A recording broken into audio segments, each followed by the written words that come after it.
그럼 혹시 텍사스의 가운데 있는 도시인 달라스에 가보신 적이 있습니까? 그 달라스의 다운타운에 가면 특이한 박물관이 하나 있습니다. 이름하여 The Sixth Floor Museum이라고 부르는데요. 6층 박물관, 번역하면 그대로 6층 박물관이죠.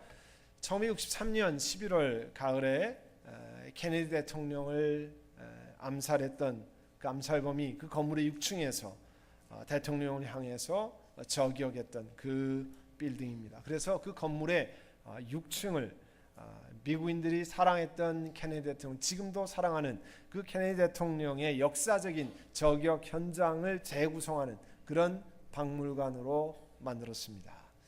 그래서 그것을 Sixth Floor Museum이라고 이렇게 부르는데요. 과거 그 자리, 그것은 본래 이 텍사스 스쿨 북 디포지터리, 그 책을 쌓아놓는 그런 곳이었어요. 그 책더미 사이에서 이렇게 창문에다가 이 저격 라이플을 걸고 총을 이렇게 쐈는데요. 참 미국 사람 우리랑 참 달라요. 대통령을 저격했던 현장을 아주 샅샅이 낱낱이, 그리고 또 그 비디오나 이런 모든 자료를 동원해서 사람들로 하여금 다 알 수 있도록 그렇게 해서, 너무 기회가 되시면 달라스에 갔으면 다운타운에 한번 들려보시기를 바랍니다. 이 박물관 6층 창문에서 이렇게 케네디가 모로케이를 타고 이렇게 주지사 함께 갔던 그 바로 기회를 보면 얼마나 가까운지 몰라요. 또 그곳에서 아주 쉽게 대통령 일행을 저격할 수 있다는 사실을 알 수 있습니다. 근데 이 박물관 6층이 끝나면 이제 7층으로 걸어 올라가서 엘리베이터 타고 내려오게 되어 있는데요. 거기 7층에 커다란 사진이 걸려 있어요. 케네디 대통령 부부의 커다란 초상화 사진이 걸려 있습니다. 뭐 너무나 잘 아는 존 F 케네디, 그 다음에 제클린 케네디 사진이 있어서 그냥 이렇게 지나가고 내려오려고 하다가요, 그 옆에 작은 설명과 함께 또 다른 사진이 붙어 있는 것을 주목하게 됐습니다. 여러분, 케네디 대통령, 존 F 케네디 대통령을 이 사진을 확대하면요, 제클린 케네디 사진 5만 개로 저게 이루어져 있습니다. 제클린 케네디 사진을 확대하면 존 F 케네디 5만 개의 사진으로 기록되어 있어요.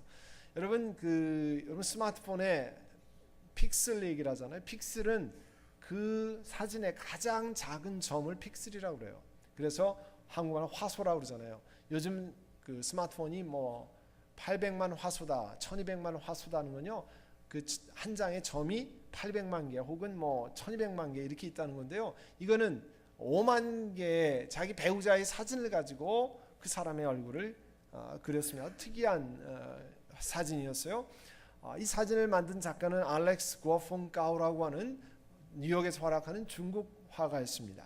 중국 작가였어요. 그 사람은 개인적으로 해석하기를 이 존 F 케네디 혹은 제클린 케네디의 삶 속에 그 다른 삶의 여정 속에 있었던 자기 배우자의 사진을 지어넣어서 그 배우자와 깊이 연결되어 있다고 하는 사실을 작가는 그렇게 해석을 했습니다. 근데 저는 저 사진을 보면서 이런 생각을 하게 됐어요.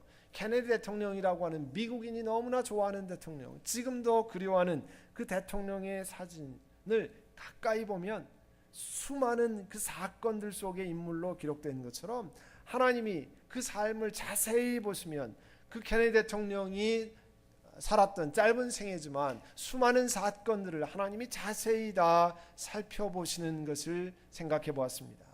그러면 하나님 보시기에는 이 존 F 케네디 삶을 어떻게 보실까? 자세히 보면 어떻게 보실까? 혹은 저와 여러분의 삶을 가까이서 살펴보시면 하나님은 우리의 삶을 갖다가 뭐라고 말씀하실까? 이런 생각을 해보았습니다. 오늘 읽은 말씀은요, 여러분 몇 번 보셨던 이 지도인데요, 여기가 그 북왕국 이스라엘, 남왕국 유다의 그림입니다. 북쪽에 그린 색이 북왕국 이스라엘이고요, 남쪽에 보라색이 남왕국 유다입니다. 지금은 주로 이 화살표가 있는 요단강 왼쪽이 전부 이스라엘인데요, 그 이스라엘은 남한의 한 4분의 1, 5분의 1 정도밖에 안 되는 크지 않은 나라입니다. 그때는 요단강 동쪽에도 땅이 있어서 좀 더 넓었습니다만, 이 나라가 그나마 작은 나라가 남왕국 북왕국으로 나뉘었습니다. 솔로몬 왕 때는 남북 통일 왕국이었는데 그것이 이제 나뉘었거든요. 그런데 이 나뉘어서 특별히 북왕국은 왕이 찬탈전이 벌어졌어요. 뭐 누가 왕이 되고 또 쿠데타가 일어나고 또 점령하고 막 이런 일들이 생겨났습니다. 특별히 북왕국 이스라엘의 군대 사령관이었던 오므리라고 하는 장군이 왕이 됐어요. 마치 부하들이 옥립에서 쿠데타를 일으킨 것처럼 그렇게 왕이 됐습니다. 그런데 특이한 것은 이 오므리 그 후손이 4대에 걸쳐서 왕이 됐어요. 북왕국 이스라엘에는 흔치 않은 건데 그 내용이 오늘 저와 여러분이 함께 읽은 그런 말씀입니다. 오므리, 아합, 아하시아, 여호람이라고 하는 왕들이 계속 진행이 됐는데요. 오늘 본문 23절에 가면 오므리가 12년 동안을 다스렸다고 하는 내용이 나와 있어요. 12년 동안. 그 12년 동안 다스리면서 여러분 지도에 보시면 왼쪽에 그린색 안에 점이 있잖아요. 그 점이 사마리아라고 하는 도성이에요. 보통 이 지역을 북왕국을 전부 사마리아라 그래서 사마리아 성, 이 수가성, 예수님이 수가성 지날 때 사마리아 지역을 지났다. 근데 여기에서 이름 붙은 겁니다. 거기에 사마리아 성을 만들었다. 거기를 도성으로 캐피털 시티로 만들었다. 그런 내용이 나옵니다. 이 장군 오므리가 왕이 되고요. 그 아들 아합이 이어서 왕이 되는데 이 통치 기간에 이스라엘의 작은 나라지만 그 작은 국가들 가운데는 지도국으로 아주 뛰어난 나라로 떠오르기 시작했습니다. 이 오므리에 관한 내용은 성경에 이렇게 많이 나오지 않습니다. 아들은 많이 나오는데요. 오므리는 별로 많이 나오지 않아요. 근데 오므리와 아들 아합에 대한 내용을 세상의 기록들과 덧붙여서 그 행적을 평가하면 이렇게 됩니다. 제일 첫 번째요. 이 오므리 왕가는 페니키아 사람들과 긴밀한 동맹을 맺었습니다. 여러분 지도를 보시면 페니키아는 이스라엘을 좀 확대한 지도인데요. 저 위쪽 왼쪽에 있는 게 페니키아예요. 지금의 레바논입니다. 그래서 성경 읽을 때 여러분 페니키아 여인 혹은 옛날 말은 수로보니게 여인 사이로페니시안이라고 하는데요. 이 지역에서 온 여인을 이야기합니다. 그러니까 이 페니키아는 지금의 레바논의 지중해에 붙어있던 거고요. 해상무역이 발달했던 나라고 거기에 레바논의 백향목이라고 하는 것이 유명하지 않습니까? 성전을 지을 때 그 백향목을 썼던 그 지역이 바로 이 지역입니다. 그런데 이 페니키아 사람들은 무역을 잘하고 또 이 북왕국 이스라엘은 농산물이 풍부했습니다. 그런데 양쪽의 이해를 서로 해결하기 위해서 이 페니키아와 이 북왕국 이스라엘이 동맹을 맺는데 어떻게 하냐면 아합이 그러니까 오므리 아들 아합이 시돈의 공주 이세벨과 결혼합니다. 유명한 부부 아니에요? 성경에 나오는 아주 유명한 부부죠. 악한 일로 이세벨과 아합. 이게 어디서 나오는 거냐면 바로 페니키아에서 오는 이세벨 공주를 시돈의 공주를 데리고 온 사건입니다. 그런데 오늘 본문의 열왕기상 16장 31절에 보면요. 이런 내용이 나와 있어요. 시돈 왕 엣바알의 딸인 이세벨을 아내로 삼았으며 그렇게 이야기했습니다. 이렇게 두 나라가 통합하면서 페니키아는 무역을 하기 위해서 낙타들이 다니는 대상 길을 확보하게 됐습니다. 이스라엘이 점령하고 있던 길을 확보하고요. 이스라엘은 해상무역을 할 수 있는 길을 페니키아를 통해서 뚫었습니다. 그래서 이 오므리 왕가는 국제적인 인물이 됐어요. 국제적인 인물. 그들은 국제적인 인물이 됐지만 성경 뭐라고 하냐면 그가 여로보암의 죄를 넘어서는 죄를 범했다. 뭐냐면 바알 숭배를 하나님 말고 이스라엘의 풍요를 가져오는 게 하나님이 아니고 바알이라 물질이 풍요를 가져오는 것이라 해서 그 물질을 섬기는 신을 이스라엘에 불러온 사람이 바로 이 오므리 왕조다 이렇게 이야기를 하고 있습니다. 또 이 오므리 왕조와 후손들이 행한 일 가운데 두 번째 남유다의 평화를 유지했어요. 사실은 우리 남북한도요. 전쟁 대비하느라 군인들 북한에 100만이라고 그러고 남한은 50만 60만 그 비용이 엄청나지 않습니까? 여기도 마찬가지였어요. 남한국 북한국 사이에 전쟁이 있기 때문에 그 비용이 상당하니까 그러면 화해를 합시다. 화해를 하는데 정략 결혼을 시켰습니다. 그래서 아합의 딸 아달랴와 유다의 왕 여호람이 결혼시켜서 국경지대를 평안하게 만들어서 자기들의 재정 리소스를 보관하는 그런 일을 했습니다. 그러니까 정치적으로는 오므리 왕가가 탁월한 일을 한 거죠. 국제적으로 무역로를 뚫고 또 내부적으로는 같은 민족끼리 전쟁하는 것을 막고 뭐 이런 탁월한 사람들이었습니다. 그 다음에 세 번째 메모에도 나와 있지만 트랜스 요르단을 강력하게 지배했다. 여러분 트랜스 요르단이라고 하는 건요. 자, 여러분이 앉으신 왼쪽 지도를 보세요. 여기가 요르단강인데요. 이쪽 지역을 요단강을 넘는 거를 트랜스라고 그래요. 트랜스 요르단. 이 지역을 지금도 트랜스 요르단이라고 부르는데 이 지역이 이스라엘이 그 북쪽에 아람 족속, 이쪽에 암몬, 밑에 모압 이런 데 강대국들이 있었기 때문에 이쪽 지역을 잘 지배하는 것이 대단히 중요한 것이었습니다. 나라의 평화를 위해서. 그래서 이 오므리 왕가는 트랜스 요단 지역을 강력하게 지배해서 북쪽에 있는 아람 왕국인 다메섹 사람들이 쳐들어오지 못하도록 그런 일을 했습니다. 그리고 조금 아까 설명드린 것처럼 가운데 빨간 점이 사마리아라고 그랬잖아요. 사마리아를 땅을 사서 거기에다가 산지에다가 도성을 건설했습니다. 그리고 건축업을 많이 일으켰어요.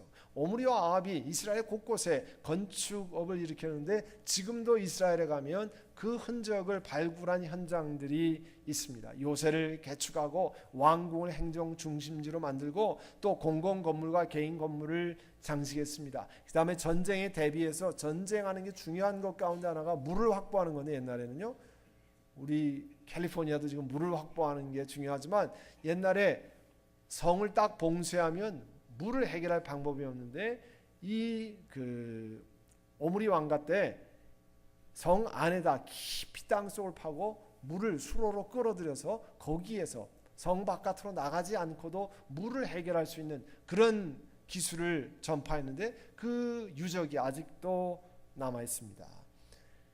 그러니까 이 사람들이 지은 고고학적인 발굴을 보면요, 솔로몬 시대에 그렇게 위대했던 왕이어서 솔로몬 시대보다 기술이 능가했다고 평가를 합니다. 자, 그러면 국제적으로 평화를 이루었죠. 국내에 전쟁을 없게 만들죠. 동쪽 요단강을 넘어서 평화롭게 만들죠. 그 다음에 각 건설업을 활발하게 만들죠. 세상의 역사가들은 뭐라고 평가하냐면 그는 국제적인 인물이 되었다는 거예요. 심지어 나중에 이방 땅인 아시리아라고 하는 나라의 기록에 보면 이 땅을 이스라엘 땅을 오므리의 땅이라 불렀어요. 그 얘기는 뭡니까? 그만큼 오므리 왕가가 굉장한 일을 했다 그런 뜻이죠.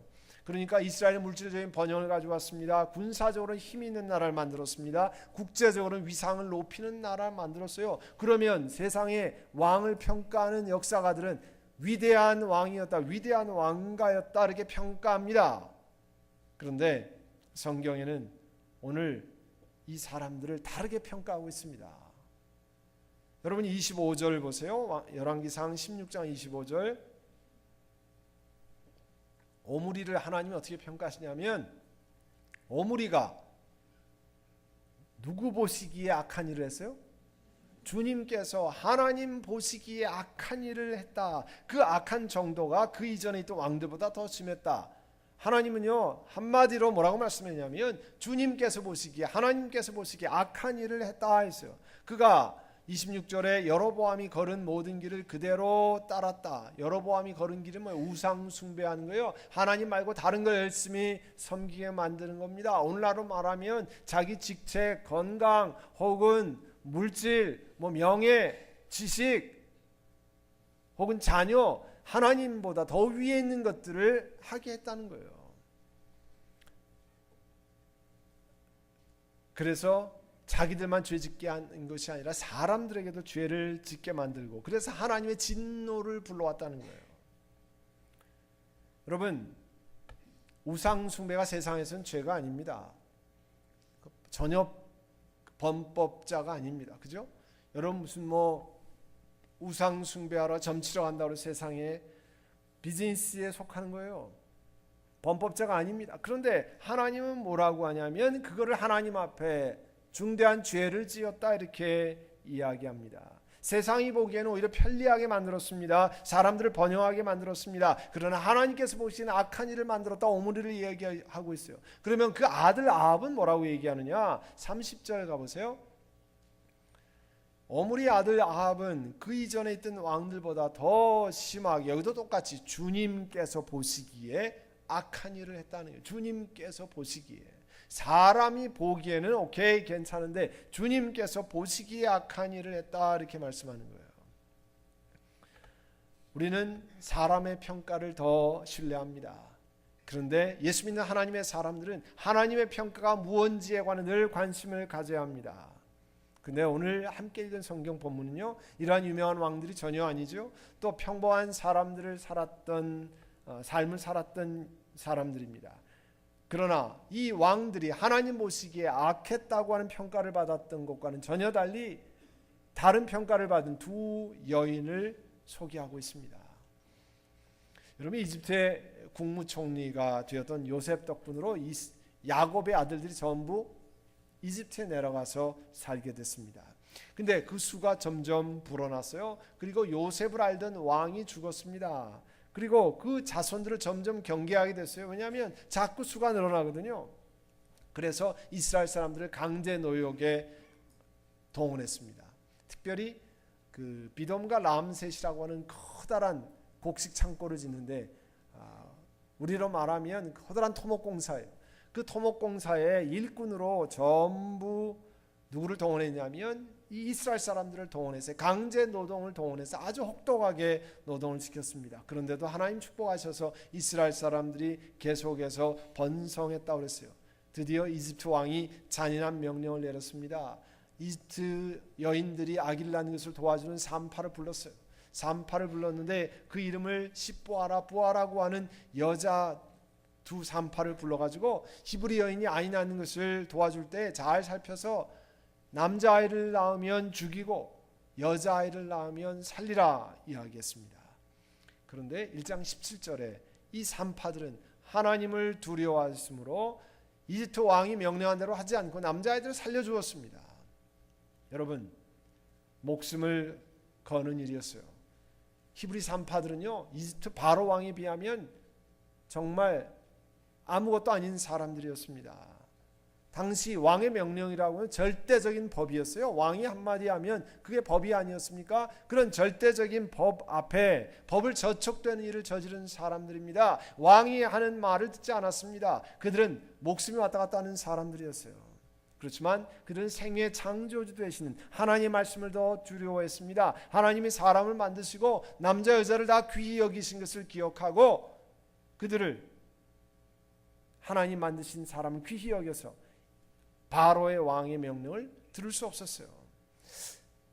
마태복음 10장 28절에는 예수님이 뭐라고 얘기하냐면 세상의 풍조는 자기 몸을 죽인다고 하면 최고로 두려운 사람이라 생각했어요. 그래서 마태복음 10장 28절에 비유를 하나 말씀을 하나 하셨습니다. 몸은 죽일지라도 영혼은 죽이지 못하는 일을 두려워하지 말고 영혼도 몸도 둘 다 지옥에 던져서 멸망시킬 수 있는 분을 두려워하라.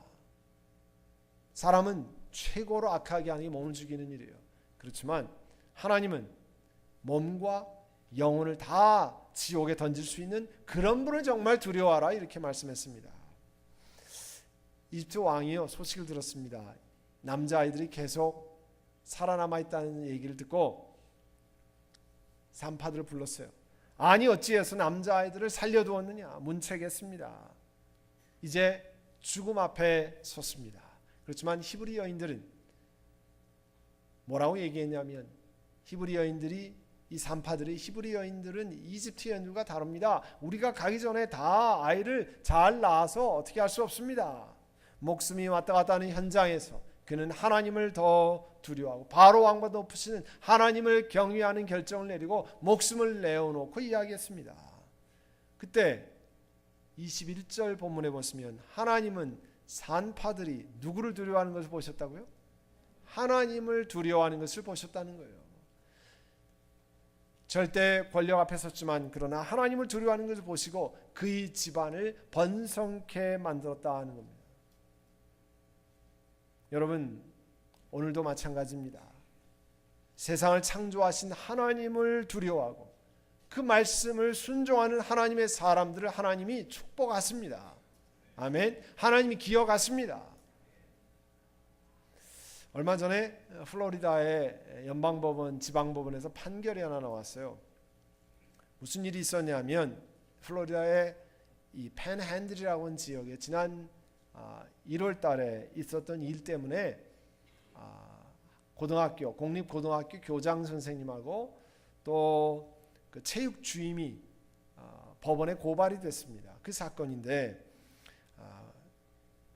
교장 선생님하고 체육 주임이 그 학교 체육시설 완공식에서 식사를 같이 했는데 그때 그 모든 사람이 돼서 기도했다고 하는 이유로 소송을 당했습니다. 대표로 그 완공이 된 것을 감사하는 기도를 드렸다는 이유로 소송을 당했습니다. 오랫동안 재판이 이어졌는데 연방지방법원 판사가 그거는 우리 customary prayer, 관습적으로 기도하는 것으로 볼 수 있다 해서 무죄를 선고했습니다. 논쟁의 발단이 이렇습니다. 1월 달에 교내 그 체육 시설 있잖아요. 그것을 준공식 기념 런치가 있어서 오찬이 있었습니다. 그 오찬에서 교장 선생님이 체육 주임에게 감사하는 기도를 부탁했고 그 선생님은 기도를 했다는 거예요. 그 행사에 지역 주민, 학생, 학부모들이 참여했는데 그 교장 선생님하고 그 선생님을 고발했어요. 이 사건을 놓고 미국 의회 안에 있는 이 기도 모임을 함께하는 하원 의원 세 사람이 이 교사를 지지하는 편지를 보냈습니다. 그 내용이 이렇게 써 있어요. 미국을 건국하는 그 건국에 참여한 수많은 선조가 신앙에 뿌리를 두었고 신앙 정신이 이 나라의 헌법과 독립 선언문을 비롯해서 여타 법률과 선언에 영향을 미쳤다고 쓰고 우리나라의 건국 정신과 불가분 관계에 있는 기도 전통이 범법 행위로 여겨지는 그 상황은 신앙의 자유를 보장한 나라를 이룩한 선조에게 충격적인 사건일 것입니다. 기도했다고 범법자로 몰아가는 현재의 법은 우리 건국자들에게 충격적인 일일 것입니다. 얘기했습니다. 여러분, 지금은 미국 공립학교에서 기도하는 일을 법에 따라 범죄자로 취급할 수 있습니다. 아니, 그렇게 막 합니다. 그러나 하나님께서 보시기에는 어떠할까요? 이 모든 일을 하나님이 이루셨습니다. 하나님이 우리 학교를 지켜주시기를 원하고 하나님 우리 자녀들을, 학생들을 지켜주시기를 원합니다. 기도하는 일이 어떨까요? 법적으로는 정교가 분리되어 있기 때문에 나라와 또 정교가 분리되어 있기 때문에 하지 않는 것이 법적으로는 맞을 수 있습니다. 그러나 하나님 앞에서는 어떠냐 하는 거예요. 미국의 영적 운동을 선도하는 어느 장로님이 이렇게 기도했습니다. 주님, 이 미국에 주님을 향한 첫사랑과 선조들의 처음 신앙을 회복시켜 주시기를 원합니다. 1962년 대법원이 공립학교의 수업전 기도회를 금지시킨 이래 공립학교들과 공공기관 많은 공적 행사에서 하나님과 하나님 말씀을 추방해온 그 죄와 교만을 용서해 주시고 이제 하나님 앞에 겸손과 신실함을 회복시켜 주옵소서. 이 나라의 모든 정책을 결정하는 팔러스들을 결정하는 사람들의 그 위치에 주님을 경외하고 성경적 가치관을 가진 그런 사람들을 세워주옵소서. 우리도 그렇게 기도하고 있지 않습니까? 아까 설교 시작에 케네디 부부의 사진을 보여주었습니다. 그 자세히 보면 수많은 작은 사진으로 기록되어 있어요. 저는 그 사진을 보면서 하나님을 이렇게 자세히 살피는, 우리 속을 깊이 살피시는 하나님 모습을 기억합니다. 하나님이 케네디 대통령의 삶을 자세히 살피셨는데 그러면 무엇이라고 평가하셨을까요? 하나님이 저와 여러분의 삶을 자세히 살피시면 도대체 어떻게 보실까요? 적어도 오늘부터 하나님 나라에 갈 때까지 우리의 삶을 자세히 하나님이 살피실 텐데 그러면 나는 어떤 삶을 살아야 될까요? 사람 보기에 추앙받는 삶, 사람 보기에 박수치는 삶 이전에 하나님이 내 삶을 보시면 뭐라고 하실까? 하나님이 내 삶에 하나님 보시기에 합당한 삶을 살고 있는가? 갈라디아서 6장 7절에 이런 말씀이 있습니다. 자기를 속이지 마십시오. 하나님은 조롱을 받으실 분이 아니십니다. 사람은 무엇을 심든지 심은 대로 그대로 거둘 것입니다. 자기 육체에다가 심는 사람은 육체에서 썩을 것을 거두고 성령에다 심는 사람은 성령께서 영생을 거둘 것입니다. 그러니까 선을 행하다 낙심할 일이 있는 낙심하지 마십시오. 지쳐서 넘어지지 않으면 때가 이를 때 거르게 될 것입니다. 사랑하는 성도 여러분, 우리 선한 목자 교우 여러분, 하나님께서 여러분의 삶을 살피십니다. 그리고 여러분이 주의 말씀에 순종해서 심는 것, 주의 말씀에 순종하기 위해서 아픔을 통과하고 담대히 쓰는 것 하나님이 기억하시고 보십니다. 이제 여러분의 삶 속에 우리의 오늘 주신 말씀처럼 하나님께서 보시기에 어떤가를 늘 살피며 돌아보며 사는 여러분 되시기를 바랍니다. 기도하겠습니다.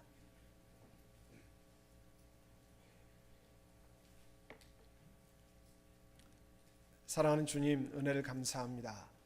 우리 삶 속에 주인 되시는 하나님 앞에 저희 자신을 돌아보고 하나님께서 우리를 자세히 살피시고 하나님께서 보시기에 정말 합당한 삶, 하나님께 보시기에 악하지 않은 삶, 하나님께서 보시기에 참 합당한 삶을 살아가기를 원합니다.